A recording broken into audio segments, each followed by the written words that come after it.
You know who my next guest is? He was on here a couple weeks ago, Anthony Pretty Boy Taylor, who went down to Florida to spar Jake Paul. We got to get all the details here. Pretty Boy, how's it going, man? I'm doing great, James. You know, I feel good. I look good. I am good. Yes, I'm glad it all worked out. I was a little skeptical just because you never know, not from your end, but just from, Jake Paul and his team's end. But take me to where we were, after the last interview. You flew down. Tell me when you flew down and sort of the itinerary leading up to you sparring Jake Paul. Okay, I flew down Wednesday. I came in weighing at 190, 190 pounds. I'm way overweight, but right. I wasn't in the best shape. I came down on Wednesday, got to sightsee up and around Miami, Florida, and I got to spar with him on Friday. Gotcha. Friday evening. Okay, that makes sense. So I imagine you had to sign some stuff. You couldn't film anything. Like, take me through that process of all the behind.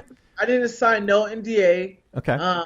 I didn't need to film. They had their own film camera. There was, I knew the aspect of going into this as a fighter because I've done pro boxing before, sparring, my base is boxing. So I understand why put film out there for me, sparring with Jake. That's going to give Ben Askren and his team to dissect the video and see what's the mistake he does. Okay, if he throws the right, he's going to lead up with a double left with a nut overhand right. So I don't want to compromise a man's game plan. And that wasn't my intentions. Yeah, no, clearly. So you get down there. Is there any point while you're down there you're thinking this might not happen, or are you pretty confident it was going to happen? No, BJ Flores was adamant. He hit me up like every day. Yo, we're going to be here this time. Changing this time. Be here. Confirm. Are you ready? Confirm. So BJ was really on point with, yo, where you at? What time you going to be here? This is where we're going to be.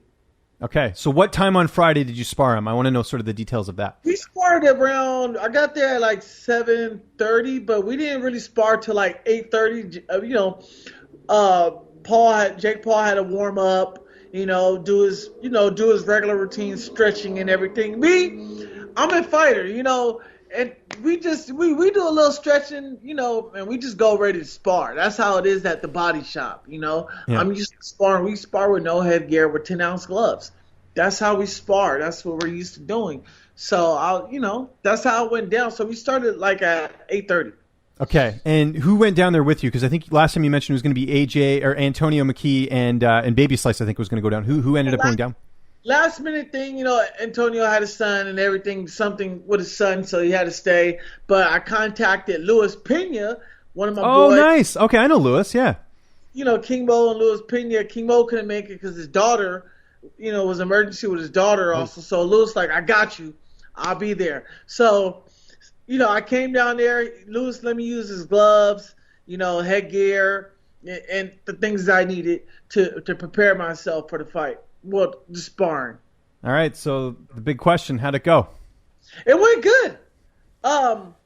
It went good. You can clearly see that I was a lot more experienced, and it's only natural because I've been doing this a lot longer than Jake. He got in some pretty good shots. I'm not bad for a guy out of shape at 190. But Jake surprised me. He's done good. Jake is a guy, as far as he's really decent for a guy who's just picked up boxing from being off the streets. After a year and a half, 2 years of boxing, he's done pretty good for himself. You can see the hard work and dedication that he's putting into it. Can he be a professional boxer at cruiserweight? No. Can he go to Mexico and win a couple of smokers to build his record against those fighters? Yeah, absolutely. Okay. I told people in the Pulse, he's a cub at the moment, but he'll soon be a lion. Okay. Training hard, he'll be good. And that's the thing about it. Like, he's okay. Okay. But when you get about 4 or 5 years of experience of straight up training, then your game elevates to a whole nother level. For sure. And you talked about the experience there, which is, lacking. 2 years, I think he's been boxing. Mind you, he's been with the best people you could get, BJ Flores, like we mentioned there, which is great. So, I'm going to ask you some questions, and obviously I know there's some stuff you can't talk about, so I'm going to do my best here. But was he trying to take your head off from the opening bell? Because I think that's what people are expecting him to do against Ben, just with Ben's lack of, Ben being a lot older. Well, no. I think you gotta realize me and Ben's style is totally different. 100%, yeah. Ben is just a wrestler. I'm a straight up striker. And you've boxed before. This is something we talked in the last interview. You actually have boxing fights, right? I have actually had boxing experience. They know who I am. They do their research. They're not like, okay, Anthony is not a slouch. He's on a winning streak for a reason. This is what he does. He wasn't trying to take off my head. I think there was the mutual respect of that. Like, okay, you're a legit guy. Even though Ben's a legit guy, but as far as like, I don't respect your striking, Ben, opposed to, okay, I know a little bit about you from what I was told. Let me be careful type of guy. Was there anything that surprised you when you were sparring him? Yeah, very. He listens very well. Jake listens very well. He's pretty quick. He listens well. He's pretty quick, and he takes his time. He's cleaned up a lot of his punches. Last fight we saw him when he fought Nate Robinson, it was really sloppy and wide. His punches are a lot more crispier. A lot more to improve, but he's gotten a lot better with his striking thanks to BJ Flores, and BJ's a hell of a coach. He's transformed Jake into a new fighter overall, and this is going to be one good fight. No, I can't wait even before all this. So now hearing this I'm even more intrigued. How many rounds did you guys do? That was the other thing I was going to ask. We did four. I caught a cramp, man. When you're out of shape, caught a cramp.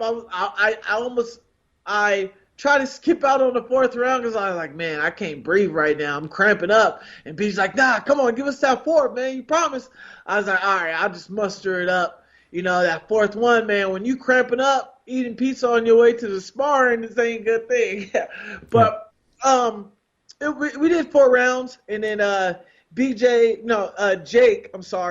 Jake went in another 3 rounds with Charlie. I don't know how to pronounce his last name, but he trains with American Top Team. Okay. Gotcha. Okay, interesting. I'll have to look that name up a little bit in terms of, because American Top is a big gym. You mentioned there as well. So 4 rounds, 3-minute rounds, or how many minutes was the round? 3-minute rounds. Okay, makes sense. So you do. By the way, you also mentioned you had pizza going to sparring. Is that something you normally do? No, I mean, are you hungry? It's just a fighter. It's like this. Michael Jordan, right? Michael Jordan's been out the game for how many years? 20-something years? But if Michael Jordan really want to turn up, he can throw on those shoes anytime he want and beat majority of those players in the NBA right now. Mm-hmm. It's just that thing with me is like, hey, I'm experienced. I know my limits and whatnot. I can turn up whenever I want to. Right. I can eat whenever I want to at a certain point, but I know my body. Okay, you can eat this, but just make sure conserve your energy. Don't go full first 2 rounds or you're going to gas out. Right. Okay. I understand that. And then how did you guys leave things at the end? Like, I saw you guys got the photo. Are you guys cool? Like, obviously, it seemed like there's a lot of respect there on both ends. It's a lot of respect. He respects me as a fighter overall, and I respect him as a fighter coming up and coming fighter. I'm thinking long term. James, I'm not. A lot of people wanted me to kill him, knock him out. It's like, you do that. It gets news for about a couple of days. All right, it's gone. I'm never going to get the opportunity again. But if I take advantage of this opportunity, hey, work with him. Hey, there's future plans where they bring me back in for his camp for a couple of weeks. I'm able to network with him. I'm able to build my fan base through him. I'm able to have different things and achieve different things with BJ and Jake and the Paul brothers. You know what I'm saying? So I'm thinking long term. Yeah, people want me to kill him, but I'm like, hey, I need to think about myself and what would be best if I work with these guys. So any talks of you boxing any YouTube guys, you think, after this whole thing? Maybe Jake can hook you up. He knows some YouTubers. No YouTube ain't going to box me. There's no YouTubers going to box me. I talked about wanting to box Adrian Broder. Hell, I even talked about Oscar De La Hoya if he wanted to come out. It's whatever. One of those two, we can do an expedition. I thought about one of those guys. I'd be a great fight for Oscar De La Hoya, especially coming out of retirement. I'm like, hey, why not? You got someone, established MMA fighter. I don't have the best boxing record on one, but I think it'd be great for you to come out against somebody who's just up and coming. Do you think Jake would ever do MMA? No. I told him.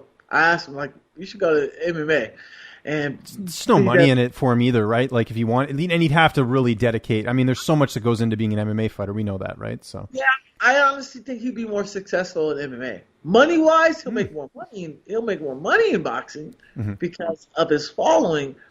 MMA, he'll be a lot more successful in MMA. Well, he has a wrestling background. That's what he started in, right? So that's one key. Yeah, you get a little high school, but then you're talking high school techniques. And okay, stuff. Yeah, true. Not collegiate. Yeah, good point. Yeah. When you talk about, I done collegiate, okay, different. It's like high school basketball, college basketball. Totally two different levels. I feel like Jake should get into MMA. I think he'll be great at it. But who knows? I told him you're welcome to come down to Body Shop. I can imagine how cool that would be if he links up with Antonio. I mean, that would be crazy. And that's what I wanted to do. That's why I say long term. What I'm saying? Hey, let's connect. Come down to Body Shop. Work with us. We work with you and your brother. Did he follow you back on social media? No, we didn't follow each other. It's just... It's just okay. So you left it in the ring there. Now, let me ask you this. This is the most important question. Has your opinion changed on the Askren fight now after getting to spar him? Do you feel differently about the fight now? I would assume you would. I would, but I really can't make a prediction. Okay. Well, luckily we got one in the last interview, so people want to go watch that, they can check it out. But yeah, I mean, it is. Yeah, obviously you've been in there with the guy. You know what you said what you said here, right? So I messaged Ben because I wanted to spar him before I sparred Jake, but Ben never really got back to my answer. Oh, he's a tough guy to get a hold of. I can attest this. I interviewed Ben last week. It was a lot of back and forth trying to get it booked. So yeah, like only thing about Ben is when people give Ben the edge, you gotta look at the experience. It's like, come on, Ben's been fighting for about 20-something years. You telling me he don't know how to throw a proper jab? Yeah. I think he's trying to do-out people.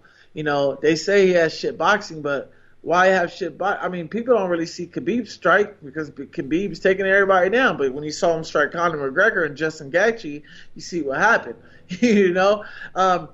What's going to depend on Ben Askren's time is, hey, how's your cardio? Yeah, that's true. Well, but that was my argument too, is that Ben's gone the distance in MMA fights. When he was champion in Bellator, I mean, he's used to going. I know it's different with it being MMA than boxing, but we have proven proof of Ben's cardio as opposed to Jake, where he's got 2 quick wins. So that's what's going to make the matchup interesting on Saturday. Yeah, absolutely. You got to factor in experience, combat experience. This guy is a multiple champion, different organizations. It's a lot. It's a lot. 2 more quick things. First, has there been any, publicity, or not publicity is the word I'm looking for, but has there been any reaction to you doing this with Jake? Have people been reaching out to you now wanting to either book you in a fight, or has there been any attention on this since it's happened? Oh, no, not at all. I just, I'm about to be signing with this promotion called AMC. Oh, cool. So they're based the movie theaters? That's what I think of AMC, but yeah, anyways. AMC's, they're based in Germany. Oh, cool. Okay. I haven't picked out the date, but I'll be fighting for the 155 title. Nice. AMC, they just picked up 2 big names. They picked up Hanan Barral. Oh, yeah. I know who you're talking about. I know the promotion. Yeah. That's right. They just picked up today. They just picked Eduardo Dantes. That's right, the former Bellator champ. Cool. They just picked those 2 up. So I'm fighting for the 55 title, and I want to fight for that 45 title, be a double champ, and go straight to the UFC from there. Now, it depends if Dantes and Barral, they want to go down to 45s, and whoever want to fight for that belt, hey, I'm taking both their heads off. It doesn't matter who I fight at 45. They can both get it. But I'm going to be in the UFC either by the end of this year or the beginning of next year, James. I guarantee you that. And when I do go to the UFC, people's not going to be laughing, thinking I'm a joke. They're going to be like, yo, this guy's really serious. He's legit. I know I talk a lot on Twitter. You back it up, man. Listen, I'll give you credit. Two things. First thing is, I remember when you had the bad record, you're like, I'm turning this around. I'm with Antonio McKee now. You've done that. Second thing, I'm going to spar Jake Paul. I was 50-50. I didn't know if this was going to happen. You sparred Jake Paul. So I'm going to take your word from everything you're saying on this point on. And if you got a lottery ticket, I'd like to get your number on that too. So absolutely. I was counting me out. They're like, who are you? You're nobody. Okay. There's not a lot of successful African-American athletes in the UFC without having it be watered down on. Tyron, John Jones. I want to be that first African-American athlete who dominates the 45 division or the 55 division. There hasn't been a champion at 45 or 55 yet. And we'll be keeping tabs on that, man. Anthony, thanks so much for doing this again. And, I guess I was going to say congrats, but still, I think that's awesome. You got to actually go through and spar Jake Paul. We'll be keeping tabs on that. I'll be watching the fight on Saturday. I know everyone else will. Anyone you want to thank before we get out of here? Any social media you want to plug? I'll give you the last word. Oh, thank you. Thank you, James. Definitely, I appreciate you for taking this time interviewing me, asking me questions. Also, one of my good boys from MMA Island, they're the ones who linked it up with me and Jake Paul. Thank you, BJ Flores, for giving me the opportunity to come out there and showcase my skills in front of you and work with you. Thank you, Antonio, for getting me ready for my next fight. And thank you for all the fans who really have been supporting me, even though it's not as a big fan base. But thank you. We'll get there together. Love it. And all right, man. Rocky The Rock for inspiring me to become who I am, this flamboyant fighter.